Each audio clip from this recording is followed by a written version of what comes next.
Hope so you all are enjoying the mesmerizing performances. To pay the respect to our teacher here, we have Faika Sambar. I will call her on stage to present speech. Please give a big round of applause for her.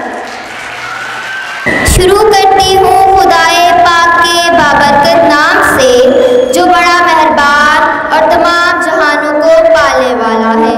दुरूद व सलाम मोहम्मद और आले मोहम्मद सल्लल्लाहु अलैहि वसल्लम पर। सदर आली वकार, सदर मौलिमा साहिबा, मेरे इंतहाई मोहतरम उस्ताद इकराम और मेरे हम मकतब साथियों, अस्सलामु अलैकुम। मुझे आज जिस मौजू पर लब कुशाई का मौका दिया गया है वो है उस्ताज़ा का एहतराम।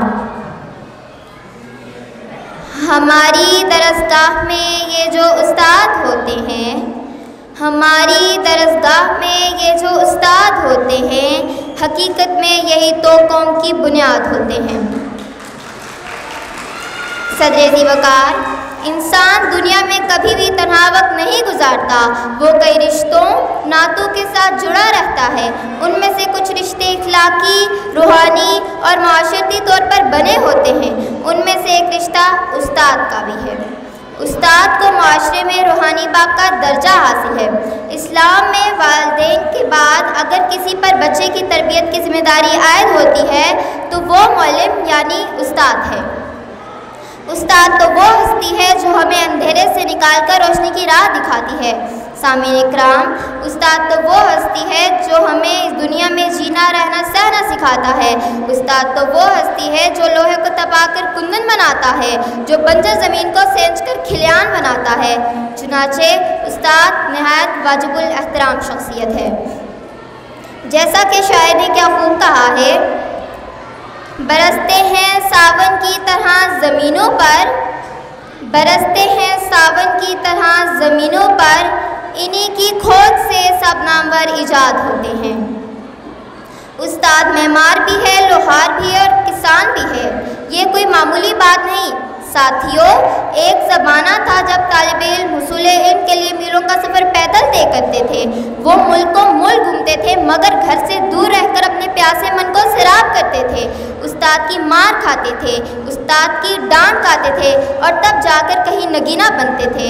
उस्ताद का एहतराम करते थे, उस्ताद के जूते सीधे करते थे तो उनके अंदर इल्म पैदा होता था, काबिलियत पैदा होती थी। मगर अफसोस सद अफसोस, इस दौर के तालिब इल्म बेअदब हैं। जैसा कि शायर ने क्या खूब कहा है, अदब पहला करीना है मोहब्बत के करीनों का, अदब पहला करीना है मोहब्बत के करीनों का, अदब तारीख़ का जो हर है ज़ेवर है ज़माने का। और एक और मशहूर कौल भी है, बाअदब बानसीब, बेअदब बेनसीब। साथियों, इस्लाम ने जहाँ हुसूल इल्म को फ़र्ज़ करार दिया है, वही इस्लाम की नज़र में उस्ताद को मुअज़्ज़ज़ मकाम हासिल है ताकि उस्ताद की अज़मत से इल्म का वक़ार बढ़ सके। उस्ताद की अज़मत उस बरसते बादल की तरह है जो बंजर ज़मीन को सैराब करके सबसे शादाब बनाता है।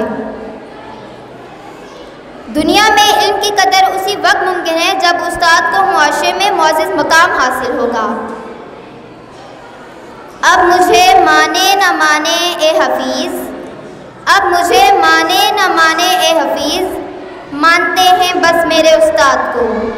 वही तालिबे इल्म फिर उस्ताद हो जाते हैं ए मुस्तकीम, वही शागिर्द फिर उस्ताद हो जाते हैं ए मुस्तकीम, जो दिलो जान से खिदमत उस्ताद करते हैं।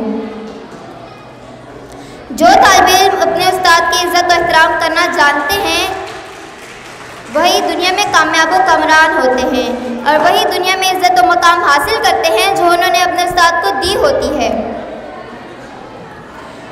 रहबर भी ये हमदम भी ये गमख्वार हमारे, रहबर भी ये हमदम भी ये गमख्वार हमारे, उस्ताद ये कौमों के बस मेमार हमारे।